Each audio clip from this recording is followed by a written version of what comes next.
স্কন্ধৰ চতুৰ্থ অধ্যায়ত কুন্তি স্তৱ আৰু ভীষ্ম মুখ্য উৎসৱ কৃষ্ণ এই কথাখিনিকে খুদ গুৰুদেৱে নমক্ষা অৰণ্যত শৌনক পমক্ষে 28,000 ঋষিমুনি কৈছে যে হে ঋষিগণ যেতিয়া এনেভাৱে দ্ৰৌপদীয়ে সেই অশ্বস্থামাক এৰি দিবলৈ ক'লে সেনে সময়তে ভীমে আহি তৰ্জন গৰ্জন কৰি কৈছিল সেইজন বিপ্ৰ শিৰ কাটি দিয়া অৰ্থাৎ ডিঙিটো কাটি দিয়া ভীমৰো খং উঠিল ভীমেও এনেভাৱে কৈছিল দ্ৰৌপদীয়ে বাৰে বাৰে কৈছে যে এওঁ প্ৰাণ ৰক্ষা কৰা ভীমে কৈছে কেৱল কাটা কাটা কৃষ্ণই তেতিয়াৰ ক'লে যে অৰ্জুনক কৈছিল যে শুনা ইয়াতে তিনিটা পৰ্যায় আহিল এটা হ'ল তুমি দ্ৰৌপদীক কি ক'লা অংগীকাৰ কৰি কৈছিলা যে যিজন অপৰাধী তেওঁ মই শিৰচ্ছেদ কৰিম এক তোমাৰ বাক্য তুমি ৰক্ষা কৰা 2 নম্বৰত হ'ল দ্ৰৌপদীয়ে কৈছে কি যে এওঁ প্ৰাণ ৰক্ষা কৰা আৰু ইতিমধ্যে ভীমে কৈছে কি এওঁ শিৰ কাটি দিয়া তিনিটা বাক্য কেনেকৈ তুমি ৰক্ষা কৰা এতিয়া কৰা তুমিওতো প্ৰতিজ্ঞা কৰিছিলা উপায়টো উলিয়াব দিলে যে তিনিটা তত্ত্ব তিনিটা বাক্য কেনেকৈ ৰক্ষা পৰে তুমি উপায় উলিওৱা কৃষ্ণই এতিয়া ক'লে কেনেকৈ ৰক্ষা কৰিবা কৰাচোন বাৰু যে এই যুধিষ্ঠিৰৰ যে এটা মহাসংকট আহিল এগুণী ধনঞ্জয় পাইলা উপায় কৃষ্ণ অৰ্জুনে ভগৱন্ত কৃষ্ণৰ কৃপাত মনতে অলপ গুণী ভাবি চাই উপায়টো উলিয়াই দিলে কি কৰি দিলে যে চূড়ামণি সহিতে সেই অশ্বস্থামাৰ কেশৰ অৰ্থাৎ চুলি কাটি দিলে আৰু তেওঁ হাতৰ যি বান আছিল বানবোৰ কাটি দিলে আৰু ঢক্কা মাৰি তেওঁ ৰাজ্যৰ পৰা বাঢ়ি কৰি দিলে তিনিটা কাম একেলগে সিদ্ধি কৰিলে এই যে চূড়ামণি বুলি কৈছে যিটো আমাৰ মনুষ্যসকলৰ আদ্য শক্তি যে এইটো আদ্য শক্তিটো তেওঁক নাইকিয়া কৰি দিলে গতিকে তেওঁ পাগলৰ দৰে হৈ গ'ল এতিয়া আৰু যা হওক ইতিমধ্যে কৈছে এনেভাৱে অৰ্জুনে কেৱল যে এইকণ কৰিব পাৰিলে কেৱল ভগৱন্তৰ কৃপাৰ অবিহনে কোনেও একো কৰিব নোৱাৰে আমি মনুষ্যসকলেও কেৱল ভগৱন্তৰ কৃপাৰহে এই কৰ্মবোৰ কৰি আছোঁ জীৱনত যিমানবোৰ কৰ্ম কৰিছোঁ অকল ঈশ্বৰৰ কৰ্ম বুলিয়ে নহয় সমস্তবোৰ ভগৱন্তৰ কৃপাত কৰিছোঁ সেইকাৰণে আমি ভগৱন্তৰ কৰ্মকণত সদায় আগ্ৰহী হৈ কৰিব লাগে ভগৱন্তৰ গুৰু কৰ্মখিনি নিত্য কৰ্ম ত্ৰিসন্ধ্যা আমি গাহস্থ ধৰ্মত কৰিব লাগে ত্ৰিসন্ধ্যা নোৱাৰিলেও আমি দুটা টাইম কৰিব লাগিব ৰাতিপুৱা আৰু গধূলি কাৰণ আমি এতিয়াৰ বিষয়ৰ কিছু কৰ্মত থাকোঁ কোনোবাই ছাৰ্ভিচ কোনোবাই ব্যৱসায় ঘৰত দুপৰীয়া থকা সময় নাথাকে কিন্তু ৰাতিপুৱা আৰু গধূলি আমি নিতান্ত কৰিবই লাগিব যে এনেভাৱে আজি সুন্দৰভাৱে উল্লেখিত কৰিছে আৰু এনেভাৱে সেইজনক অশ্বস্থামাক ৰাজ্যৰ পৰা বাঢ়ি কৰি দিলে আহক ইয়াৰ পিছত আৰু সুন্দৰ পদে আগবাঢ়িছে প্ৰভুজনৰ কণ্ঠে আমি শ্ৰৱণ কৰোঁ জয় কৃষ্ণ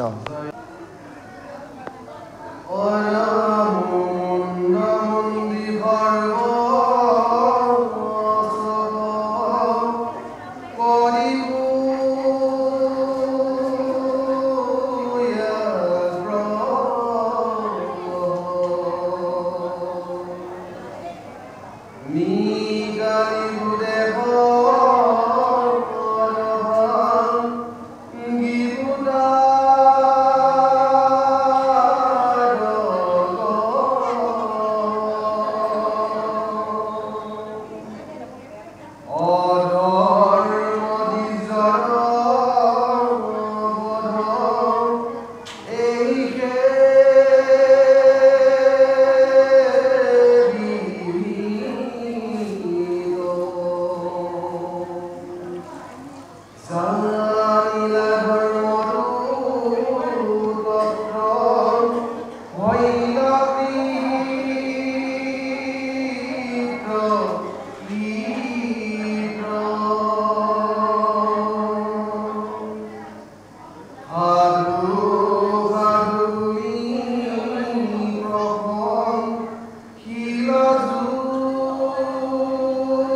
হস্তিনাপুৰে পাঞ্চু মহাবলী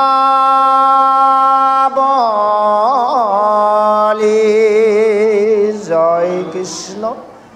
এতিয়া এনেভাৱে অৰ্জুনে যেতিয়াৰ এই কৰ্ম কৰিলে আৰু সেই অশ্বস্থামাক ৰাজ্যৰ পৰা বাহিৰ কৰি দিলে, অধৰ্ম দ্বিজক এনেভাৱে শাস্তি প্ৰদান কৰিলে, এই ধৰ্মতত্ত্ব ৰক্ষা কৰা হেতুকে সমস্তজনে অৰ্জুনক সাধুৰ সাধু বুলি প্ৰশংসা কৰিছে, যুধিষ্ঠিৰকো প্ৰশংসা কৰিলে আৰু এনেভাৱে প্ৰতিজ্ঞাৰ ৰক্ষা হ'ল অৰ্জুনৰ। আৰু এনেভাৱে সেই কৃষ্ণৰ প্ৰভু ভগৱন্তৰ কৃপাত পঞ্চ পাণ্ডৱে সেই কুৰুক্ষেত্ৰৰ ৰণত জয়লাভ কৰিলে আৰু পৰম আনন্দে মনে মাধৱৰ তহিতৰ গোবিন্দ পুৰিলা পাণ্ডৱ মনোনীতৰ। যে এনেভাৱে সেই পৰম আনন্দই সেইজন মাধৱক বান্ধৱক তেওঁলোকে সদায় চিন্তা কৰাৰ হেতুকে সেইজন প্ৰভু ভগৱন্তৰ মাধৱ গোবিন্দই পঞ্চ পাণ্ডৱৰ মনৰ সমস্ত কামনাৰ পূৰণ কৰিলে আৰু সেই যিসকল মৃত্যু ঘটিছিল সেই মৃতকসকলৰ পিণ্ডৰ জলাঞ্জলি দিলে। এনেভাৱে হস্তিনাপুৰত তেওঁলোকে থাকিবলৈ ল'লে। আহক ইয়াৰ পিছত আৰু সুন্দৰভাৱে আগবাঢ়িছে, আমি শ্ৰৱণ কৰোঁ। কৃষ্ণ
মেলিলা লাঞ্জ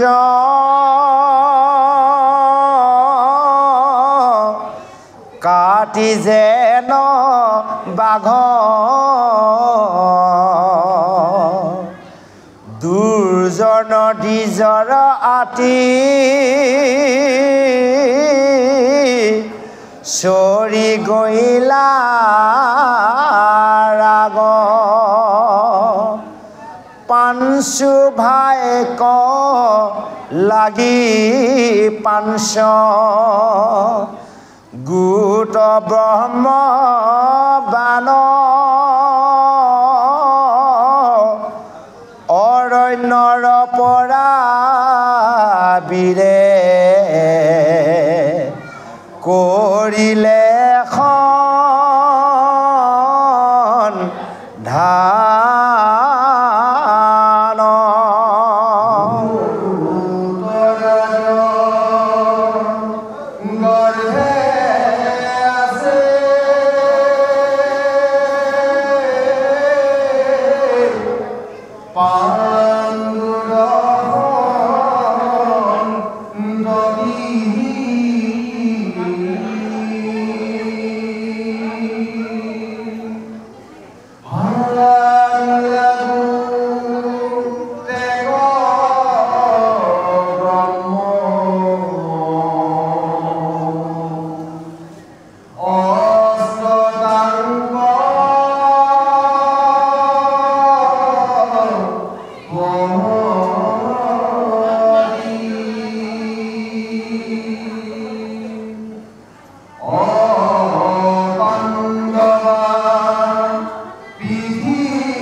লোহা পাঞ্চ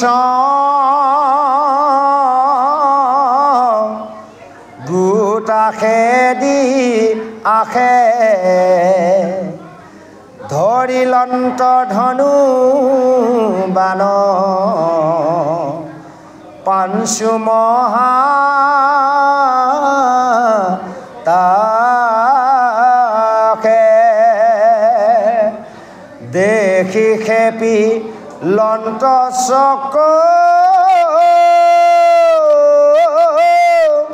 কৃষ্ণে আতি ৰাগী ভস্ম ভৈল ব্ৰহ্মাস্ত্ৰ চকৰতে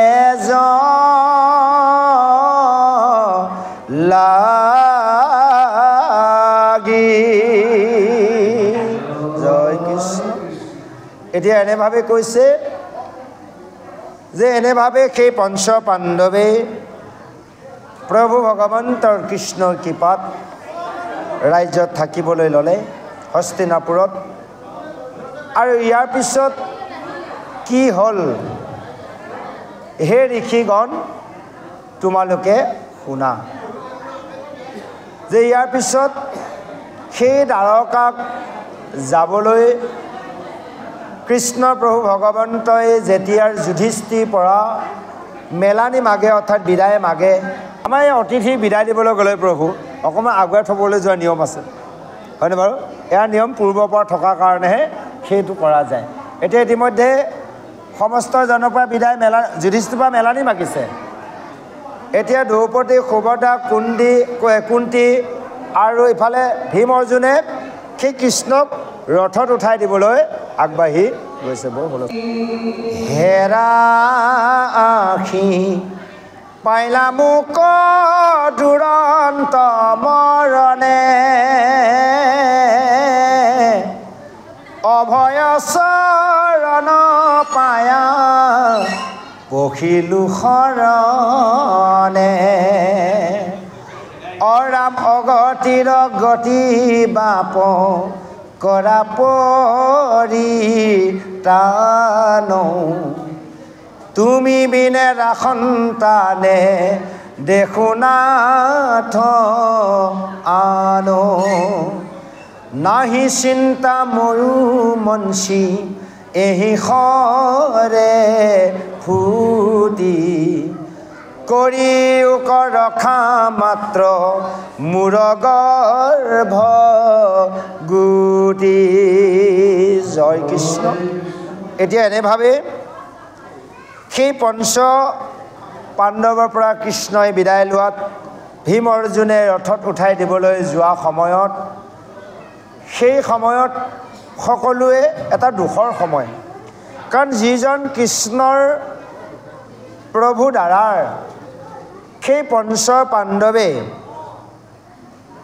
যি 12 বছৰ বনবাস 1 বছৰ অজ্ঞাতবাস খাটিলে তেওঁৰ কৃপাতে তেওঁলোকে সুখে সেই সময়কণ পাৰ কৰিলে আৰু যি কুৰুক্ষেত্ৰৰ যুদ্ধ হ'ল সেই যুদ্ধটো কৃষ্ণৰ কৃপাতে তেওঁলোকে জয়লাভ কৰিলে সেইজন বান্ধৱক যদি এতিয়া বিদায় দিব লগা হয় কিমান দুখৰ বিষয় যে এনে দুখৰ অৱস্থাতে এই যে ইতিমধ্যে অশ্বস্থামাক শিৰোমণি কাটি চুলি কাটি হয়নে বাৰু ৰাইজৰ পৰা বাহিৰ কৰি দিছিল তেওঁ অৰণ্যৰ মাজৰ পৰা পঞ্চ ভাতৃৰ বাবে পঞ্চ পাণ্ডৱৰ কাৰণে আকৌ ব্ৰহ্মাস্ত্ৰ বাণ নিক্ষেপ কৰিছে এই যে পাঁচডাল মানে পাঁচপাত ব্ৰহ্মাস্ত্ৰ খৰ আহিলে অহাৰ লগে লগে দেখিছে মানে প্ৰকাণ্ড জুই আহিছে লগে লগে 5 জনে ধনুকালে সাজু হোৱা হৈছে তাৰ পৰা পৰিত্ৰাণ পাবলৈ ইতিমধ্যে লগে লগে কৃষ্ণ প্ৰভু ভগৱন্তই দেখি খং উঠি গ'ল তেওঁ সেই সুদৰ্শন চক্ৰই সেই পঞ্চৰ মানে যি বাণ নিক্ষেপ কৰিছিল কাটি খণ্ড কৰিলে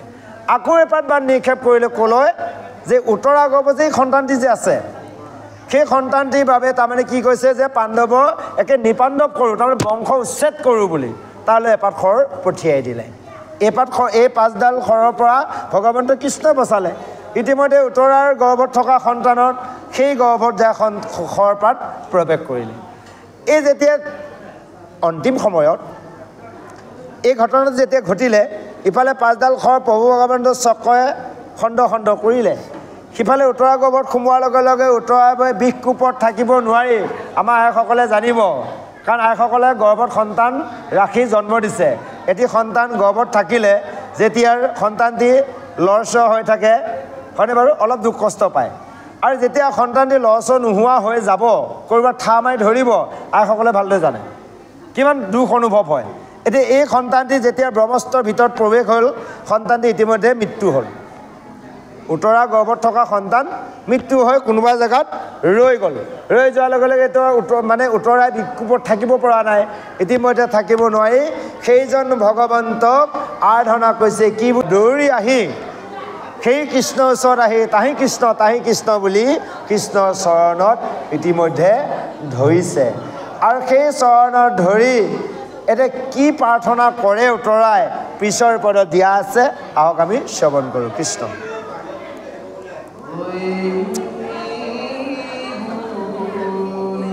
এফাকিমান কৰা অলপ বাহিৰত যাম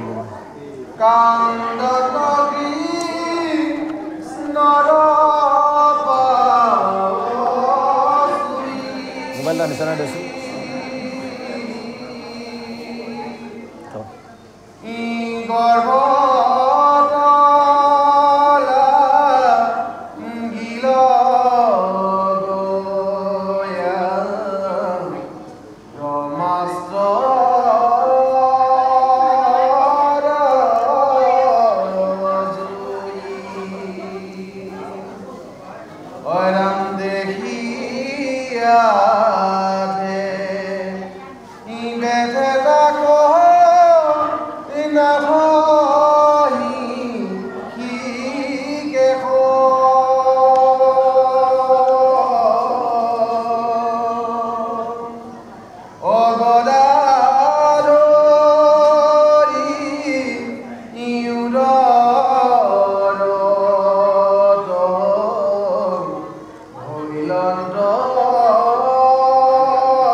কৰে ৰত্নময়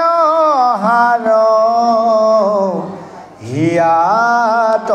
প্ৰকাশ। জয় কৃষ্ণ। এতিয়া এনেভাৱে উতৰাই সেইজন কৃষ্ণৰ চৰণত ধৰি কৈছিল, হে প্ৰভু, হে বাপ, তুমিয়ে সকলো অগতিৰ গতিদাতাৰ, তুমি মোক পৰিত্ৰাণ কৰা। তোমাৰ ব্যতিৰেকে এই বিপদৰ পৰা মোক ৰক্ষা কৰোতা কোনো নাই। যে হে প্ৰভু, তুমি মোক ৰক্ষা কৰা, অন্ততৰ তুমি মোক এই গৰ্ভ সন্তানটি ৰক্ষা কৰা। ইতিমধ্যে চাব, উতৰাই আজি ভগৱন্তৰ ওচৰত যি বৰ মাগিছে, বৰ বিচাৰিছে বা যেনেভাৱে প্ৰাৰ্থনা কৰিছে, আমি প্ৰতিজনে এনে প্ৰাৰ্থনা কৰিব লাগে উত্তৰাই কি কৈছে যে হে প্ৰভু মোৰ জীয়াই থকাৰ কোনো ইচ্ছা নাই তুমি মোক মাৰি লৈ যোৱা কিন্তু প্ৰভু মোৰ এক গৰ্ভত থকা যিটি নিষ্পাপ সন্তান তেওঁ এই পৃথিৱীকে মোক দেখা নাই তেওঁক তুমি বচাই ৰক্ষা কৰা কৈছে মোক তুমি মাৰি লৈ যোৱা মোৰ জীয়াই থকাৰ কোনো ইচ্ছা নাই মোৰ প্ৰাণৰ মমতা নাই হে প্ৰভু কেৱল তুমি এই গৰ্ভত থকা নিষ্পাপ সন্তানটিক তুমি ৰক্ষা কৰা কিমান ডাঙৰ বৰ মাগিল চাওক আমাৰ বৰ্তমান সময় মানুহবোৰে কি জানে নিজক লৈ বৰ মাগে এই যে উত্তৰাই কেনেকৈ বৰ মাগিল চাওক এতিয়া যদি গৰ্ভত থকা সন্তানটি জীয়াই থাকিব লাগে তে মাক জীয়াই থাকিব লাগিব তেওঁ নিজক বিচৰা নাই সন্তানটিক বিচাৰিছে গতিকে আমিও এনেভাৱে প্ৰাৰ্থনা কৰিব লাগে যে সমস্তজনকে বিচাৰিব লাগে যদি আমি ঈশ্বৰক কৰোঁ মানে এই চাওক আপোনাৰ ইয়াক লকডাউন গ'ল বিপদ গ'ল তে আমি ক'ব লাগিছিল যে হে প্ৰভু যাতে আমাৰ অসমবাসী ভাৰতবাসী বিশ্ববাসী এই ৰোগৰ পৰা তুমি মুক্ত কৰা তো তাৰ ভিতৰতে আমি নাথাকিম জানো অসমখন হ'লে আমি অসমখনৰ ভিতৰতে আছোঁ ভাৰত হ'লে ভাৰতৰ ভিতৰতে আছোঁ দেশ বুলি ক'লেতো দেশখনৰ ভিতৰতে আছোঁ তাৰমানে আমি ভগৱন্তৰ ওচৰত অকণমান প্ৰাৰ্থনা কৰোঁ মাগোঁ এসোপা মাগিব নেজানো আজি উত্তৰাই কি কৰিলে নিজৰ কাৰণে বৰ মাগা নাই কেৱল সন্তানটিৰ বাবে যদি সন্তানটি জীয়াই থাকিবলৈ গছ জীয়াই থাকিলেহে গুটি জীয়াই থাকিব হয় নহয় গছে যদি মৰি যায় গুটি কামেই নাই কেনেকৈ বৰ মাগিলে এতিয়া এনেভাৱে উত্তৰাই যেতিয়া প্ৰাৰ্থনা কৰিলে যে হে প্ৰভু হে শিকিকেশ তুমি কি কৰা যে মোৰ গৰ্ভত থকা এই ব্ৰহ্মাস্ত্ৰ জুইৰ পৰা তুমি এই সন্তানটোক ৰক্ষা কৰা তেতিয়া সেই ভগৱন্তই উত্তৰা স্তুতিত প্ৰসন্ন হয় এটি সৰু আঙুলিৰ দৰে হয় সেই উত্তৰাৰ গৰ্ভত প্ৰৱেশ কৰি তাত সেই উত্তৰা গৰ্ভত যি ব্ৰহ্মাস্ত্ৰ সোমাইছিল সেই অস্বস্তমাৰ ব্ৰহ্মাস্ত্ৰৰ সেইজন ভগৱন্তই কমৰডুবি গদাই সেই ব্ৰহ্মাস্ত্ৰৰ গৰ্ভতে চুৰমাৰ কৰি দিলে দিয়াৰ লগে লগে সেই গৰ্ভ সন্তানটি ইতিমধ্যে মৃত্যু হৈ গৈছিল তাত আকৌ প্ৰভু ভগৱন্তই যেতিয়া সেই গৰ্ভত সন্তানটিক অমৃত দৃষ্টিৰে চালে পুনৰ সন্তানটি আকৌ জীয়াই আহিল চাওক কিমান সম্ভৱ ভগৱন্তৰ বাবে এতিয়া এই কথাখিনিকে আমি নাজানো আমাৰ তৃতীয় স্কন্ধত আমি পাম বা পাইছোঁ ভগৱন্তই গৰ্ভত সন্তানটিক কেনেকৈ ৰক্ষণাবেক্ষণা দি ৰাখে যে আমিও সেই গৰ্ভত থাকি ভগৱন্তক এনেভাৱে স্তুতি প্ৰাৰ্থনা কৰি আহিছোঁ যেতিয়া আমি গৰ্ভস্থ হওঁ যেতিয়া আমি গৰ্ভৰ পৰা বাহিৰলৈ আহিলোঁ ভগৱন্তক আমি পাহৰিবলৈ ল'লোঁ আজি ইয়াতো প্ৰমাণ কৰি দেখালে যে উত্তৰা গৰ্ভত থকা সন্তানী কোনে বচালে ভগৱন্তই তে আমিও প্ৰত্যেকে মা গৰ্ভত থাকোঁতে কোনে বচাইছে আমাক ভগৱানেহে বচাই আছে আনে কোনেও বচোৱা নাই তে এই কথাখিনি আমি জানি ল'ব লাগিব সেইকাৰণে এই ভগৱন্তক যেতিয়া কমৰডুবি গদাই সেইজন ভগৱন্তই ব্ৰহ্মাস্ত্ৰ চুৰমাৰ কৰিলে ভাঙিলে আৰু যেতিয়া অমৃত দৃষ্টিয়ে শিশুটিলৈ চালে উত্তৰা গৰ্ভত সেই শিশুটিয়ে দেখিছিল এটাৰ আঙুলি সমান এজন সুন্দৰ মানে পুৰুষ মানে শ্যাম বৰ্ণ চতুৰ্ভুজ ৰূপত দেখিছে পীতবস্ত্ৰ পৰিধান কৰা আৰু তেওঁ কাণত মকৰ কুণ্ডল ডিঙিত দেখিছে কৌস্তভ মণি আৰু হৃদয়ত দেখিছে শিৱস্ব পান্তি এনেভাৱে দেখিছে আঁঠুৰ তললৈ পৰা অৰ্থাৎ আজানু লম্বিতৰ বৰ্ণমালাৰ আৰু চাৰি হাতত চাৰি অস্ত্ৰ দেখিছে শংখ চক্ৰ গদা পদ্ম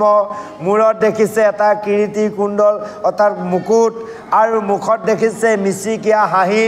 এনেভাৱে সেইজন শিশু এটা আঙুলি সমান সেই মানে শিশুৰে দেখিছে শিশুৰূপী এজন ভগৱন্তক অৰ্থাৎ গৰ্ভতে